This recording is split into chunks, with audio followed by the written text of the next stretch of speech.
Hello, everybody.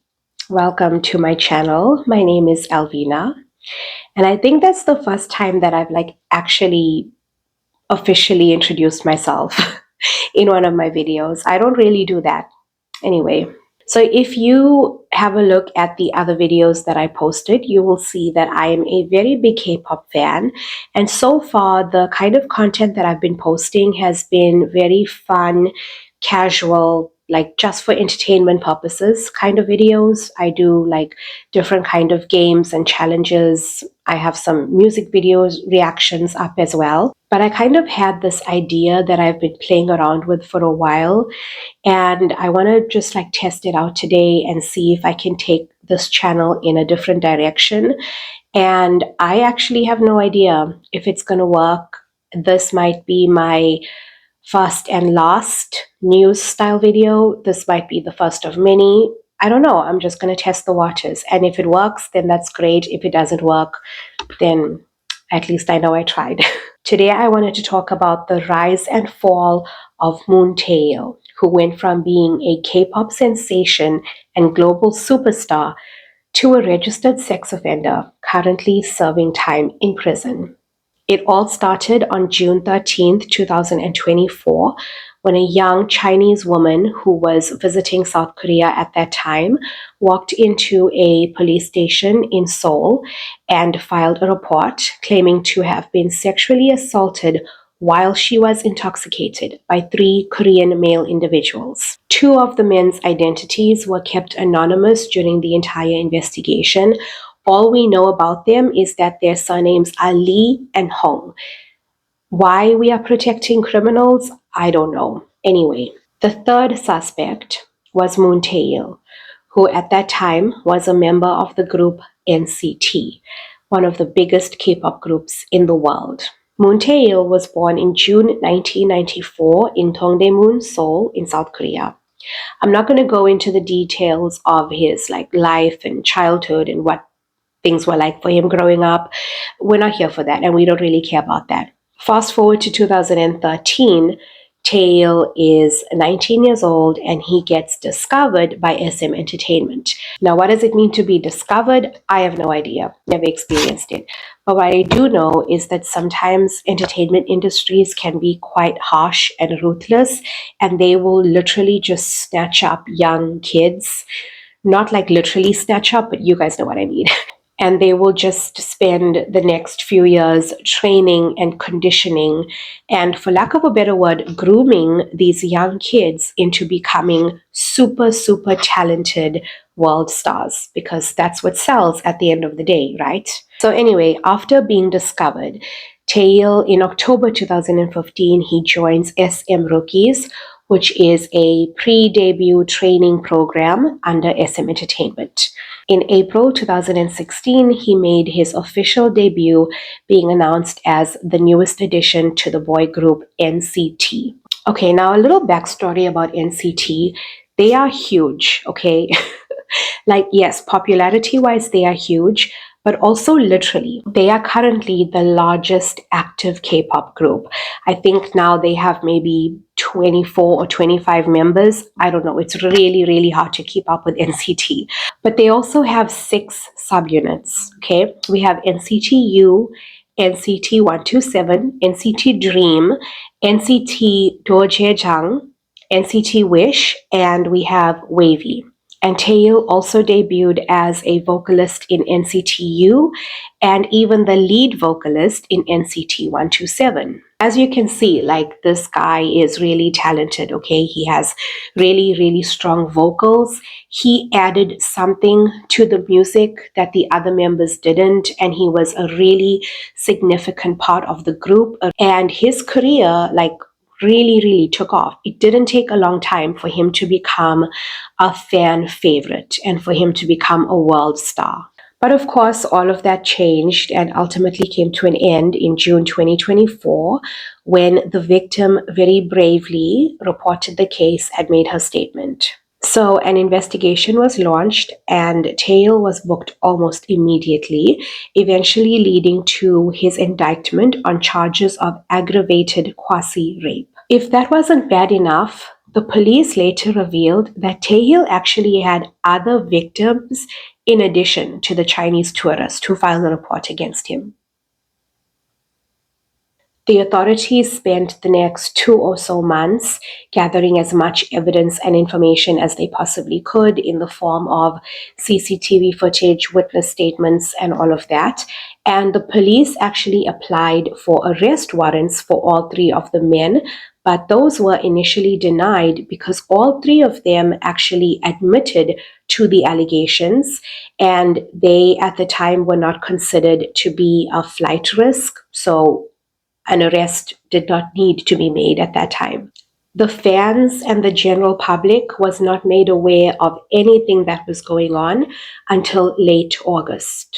So on August 28th, Tae-il received his first official police summons and he attended the questioning.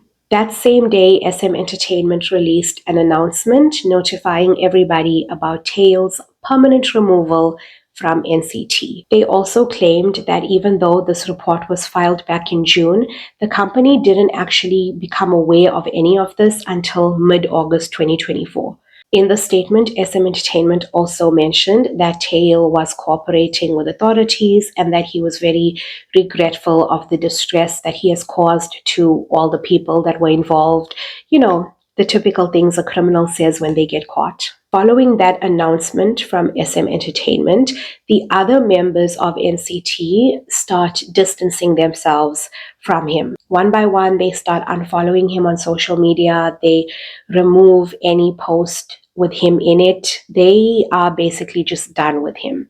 And rightfully so. I mean, I can imagine that they would be so angry, so disappointed, and so disheartened. I mean, the other members are also negatively impacted by this news. Like, some of them had solo activities and different events that had to be postponed because of everything that was going on.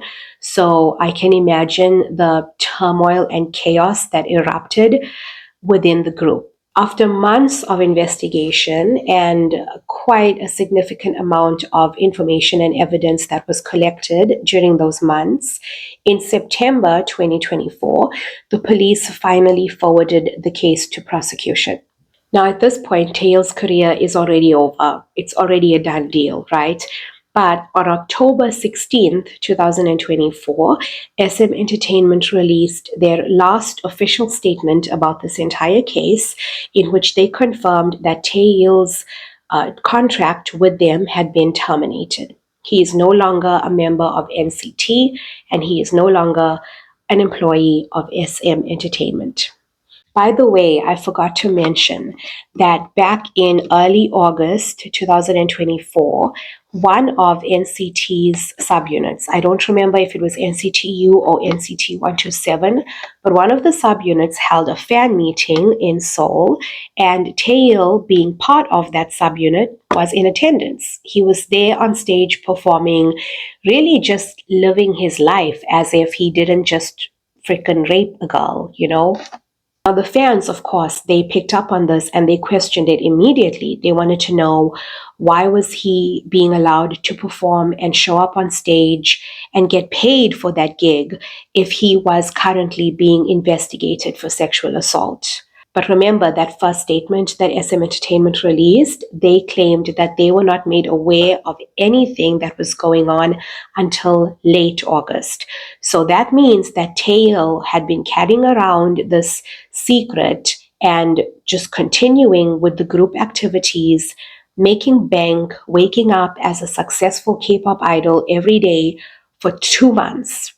For 2 months, without anyone around him knowing anything that was going on. That makes me mad. Okay, I'm going to get back to the investigation now, okay? So on February 28th, 2025, Tae-il was indicted without detention, which means that the prosecutors charged him, but he was not kept in custody at that time. Tae-il's first trial hearing was held on June 18th, 2025, during which he publicly admitted to all of the charges, which, you know, at least that was like the one decent thing that he could have done in that moment as a human being. Like, at least he didn't sit there and plead not guilty and then waste everyone's time and energy and resources. On July 10th, 2025, the Seoul Central District Court delivered its first trial verdict. All three men were found guilty of special quasi-rape under the South Korean law. Each of them was sentenced to 3 years and 6 months.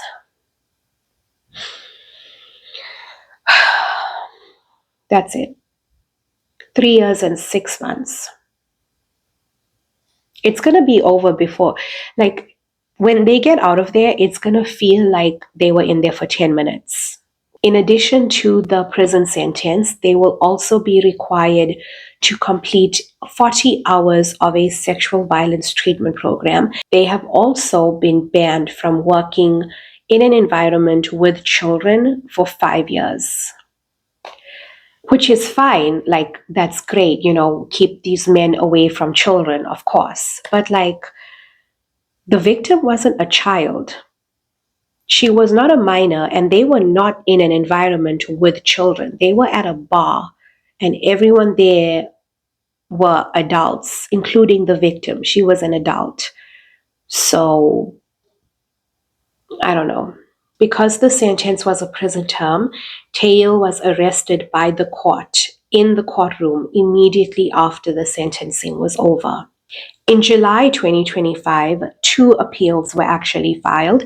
The first one by Tae-il's legal team, in which they contested certain aspects of the sentencing, and the second appeal, which makes much more sense, was made by the prosecutors, who requested a much harsher punishment. Because what even is 3.5 years? What is that? So what exactly went down that one night in June 2024? What is believed to have happened is that this victim, who was at the time a tourist visiting Korea from China, she met Tae-il and the other 2 accomplices at a bar. They started off the night just sharing drinks together and engaging in conversation. At some point in the night, the woman became a little too intoxicated, to the point where she really couldn't function normally and she couldn't even stand on her own. Tae-il and his friends decided to take advantage of the situation, so they got the woman into a taxi and drove her to the residence of one of the other 2 men, either Lee or Hong, we don't know. But that is where they took turns sexually assaulting and raping her. This case has also sparked ongoing public discussion in South Korea and internationally as well regarding celebrity conduct accountability and how sexual violence cases are handled in the Korean justice system. If you've made it all the way to the end of this video, I want to thank you for your time, and I would love to know your thoughts and opinions about this whole situation. Please feel free to leave a comment and let me know what you think about all of this, and hopefully I will see you in the next video.